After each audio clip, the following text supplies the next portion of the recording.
welcome back to another episode of Wren's Wasteland Camp Reviews / Dumpster Fires of the Commonwealth.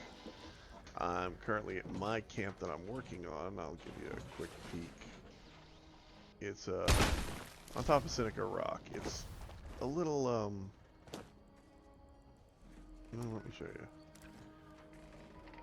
There we go. Different. But that's something for later. It's not done yet. It's just starting out, to be honest. Alright. So, this is Wren's Wasteland Camp Review / Dumpster Fires of the Commonwealth. We're going to go check out at least 3 camps in this episode. I've got 3 of them plotted out. I think that may be there whenever we get there. We'll go to here to Ultho's camp, which is either going to be on the road or very near it. If he's smart, he will have built it over near that acid extraction point. But I can't guarantee that's where it is. Nope. He built it right here. And it's a Brotherhood of Steel themed camp near the Brotherhood of Steel location, so at least it's in a good point. He built with prefabs. Let's see what we got here. 1 prefab, set of garden tiles, a few gravestones to mark dead people. Looks like his brewing stuff is back here. Power, and he has a toilet. Let's go over here and do a quick peek.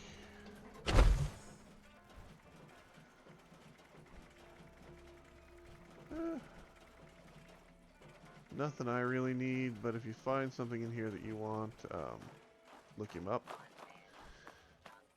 As I said, it's basically a small Brotherhood of Steel themed camp. This is the Brotherhood of Steel deployment. It's actually decorated out really well. So I rate camps on a scale of 1 to 10. If you have an outhouse or a bathroom, I give you it at 1 point. If you use a prefab, I give you 2 points for that. So he's already up to 3 points. He's decorated out, themed, and done everything that you can. He also built near an existing location. This right here is an actually existing deployment of the Brotherhood of Steel. So he worked his camp into their deployment and made it look legit, which I'm going to go ahead and say that's a good solid 8. I mean, it's not higher than that because there's not a lot of custom work done, but it's a good solid 8.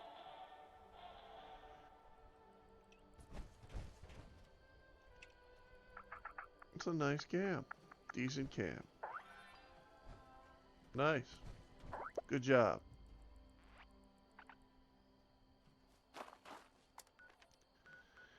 Alright, moving right along.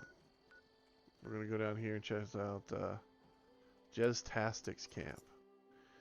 We have found some really awesome camps here and some really dumpster fires before. This is one of the locations where floating camps are a thing. So that's 1 good camp.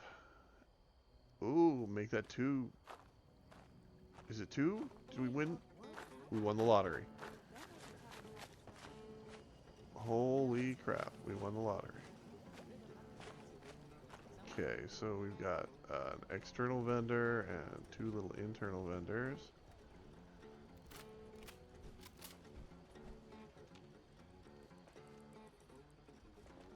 Huh.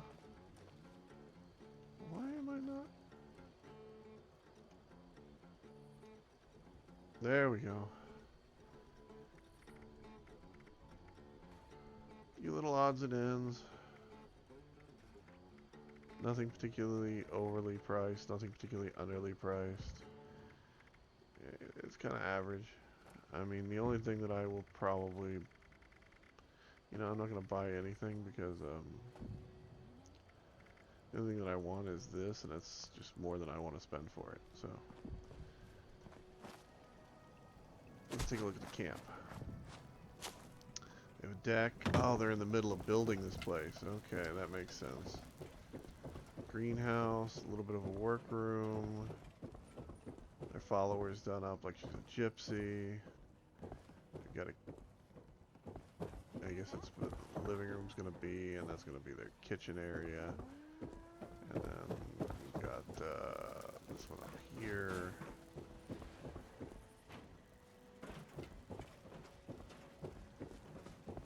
Bit of stuff. A bathroom. They have a full bathroom. Ooh, well, at least partially done.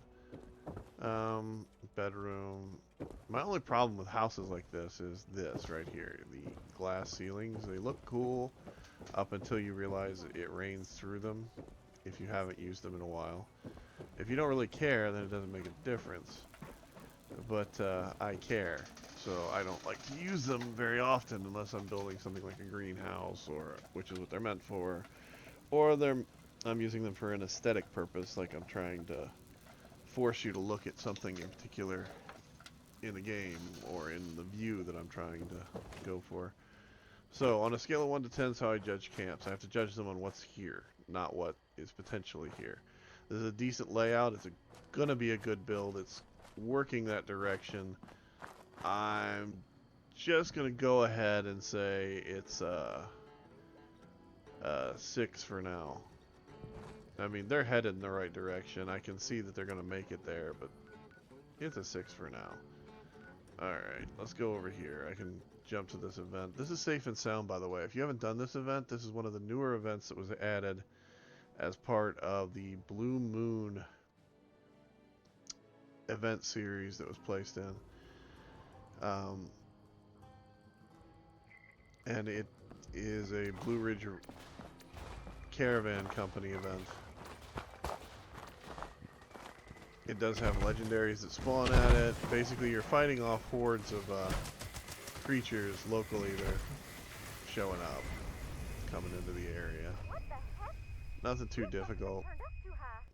There's 5 or 6 little emitters you have to repair that starts off this central thing, which is basically the spawner. And the spawner calls all these animals into the area. You wind up fighting it, and you wind up getting the Jersey Devil, the Blue Devil, so to speak, comes in. As I said, it's a newer event. They put it in an older location. I kind of wish they would just not necessarily stop remodeling older locations that have been here for a while, but that they would maybe add like a town somewhere that's just a town that's whole cloth, brand new, created specifically for us.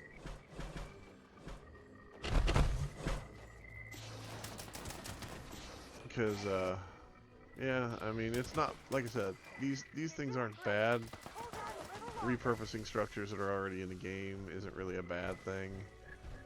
But I don't like the fact that they're killing so many of the spawn locations that you use or used to use for certain things. Like, for instance,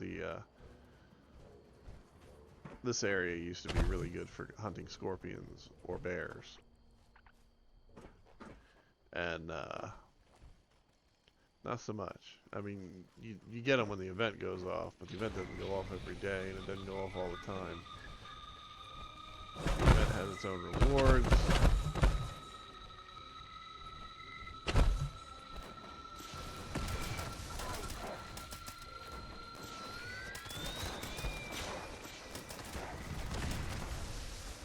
And like I said, it's basically a horde type event where the stuff just keeps coming until it gets killed. Not a big deal.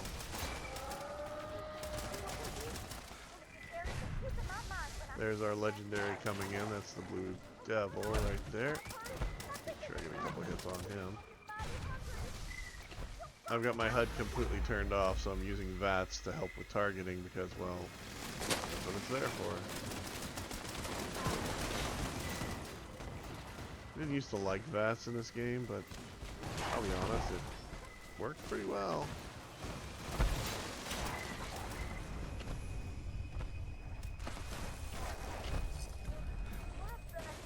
Once he's dead, the event's pretty much over.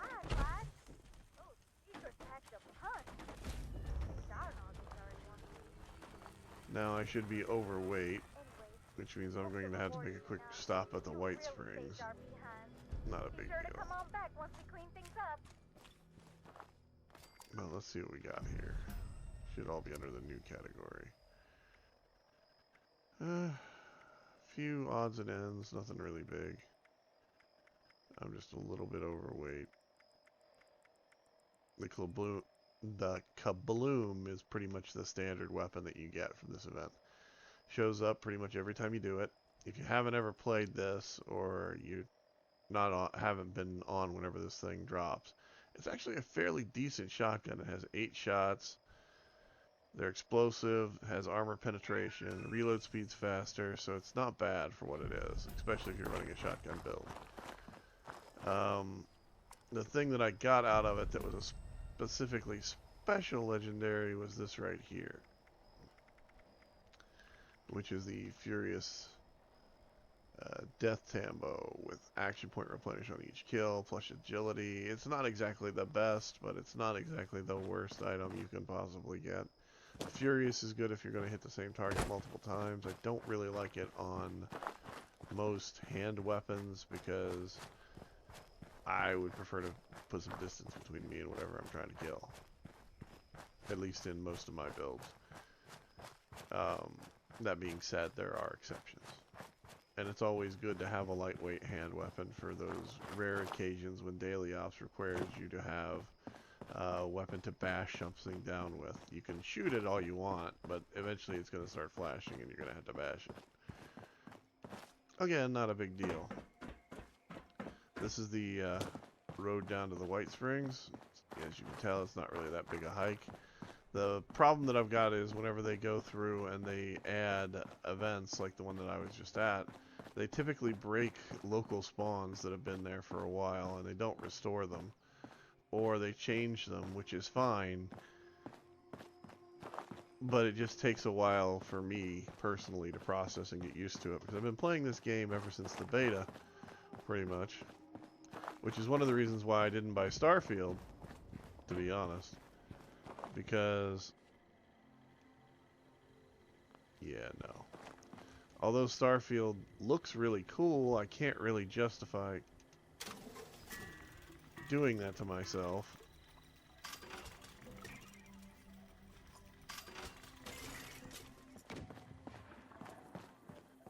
Because it's just, how should I put it?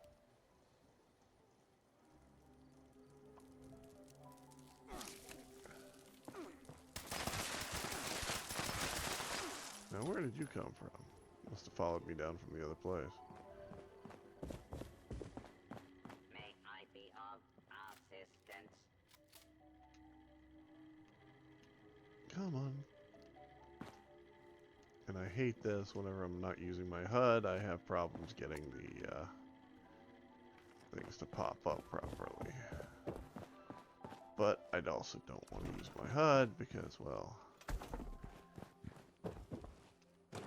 it bothers me in videos, and I feel like I have the obligation to try and edit out using it. Because, let's face it, this looks way better than all those little bars and lines and shit. Okay, so you got a bonus tonight of that event. And Graham's Meat Cook is going on right now, by the way, on this server still. I'm going to jump over to this last house right here, which is Oogly Boogly Oogly's camp. So we can check it out real quick. And, who knows? We've had 2 decent camps so far. 1 event. I mean,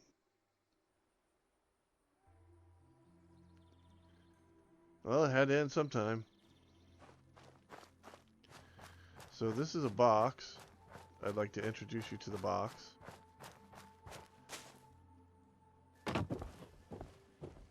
This is a door that was put on backwards to try and make the box look more retarded, I suppose.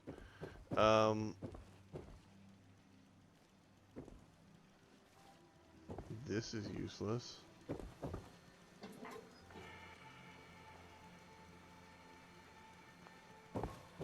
They have nothing in their vending machines. I hope this is a low-level person's camp. They put a lock on a sliding door. You are kidding me, right? And let's see, that's where they put in all their water. Yeah, water purifiers and things are back there. Alright. So this is not worth me rating. On a scale of 1 to 10, I would honestly... Look at that. That's like a common mistake right there. Basically, you try and put it on here, and it jumps up there, and the person that's building this camp either hasn't taken the time to fix it or doesn't care enough to. The building itself is either a pre-build, meaning that this is what they are starting off with as they come back in and change out building tiles to make it look better, make it look like something else, or this is it. I prefer to look at it as this is it, because that's what this tells me. So on a scale of 1 to 10 is how I rate camps. This one here, I'm going to go ahead and give it what it deserves. 2. Anyway. By the way, if I rate camps a number 2 most of the time, it's because I don't want to call them a piece of shit. But a number 2 is taking a shit. So, you know. I'm Ren. This has been Ren's Wasteland Camp Review / Dumpster Fires of the Commonwealth. I'm not saying that's a dumpster fire, but it is a piece of shit. If you disagree with me, the comment section is yours. If you don't disagree with me, well, the comment section is yours. Look forward to hearing from any of you. I will try and make some more videos in a timely fashion and keep things rolling. Have a good time and enjoy your game. And Starfield's a buggy mess, but nobody's actually saying that. Any game that comes out that has 500 mods come out within 5 days is not something I really want to buy right off the bat. Just saying.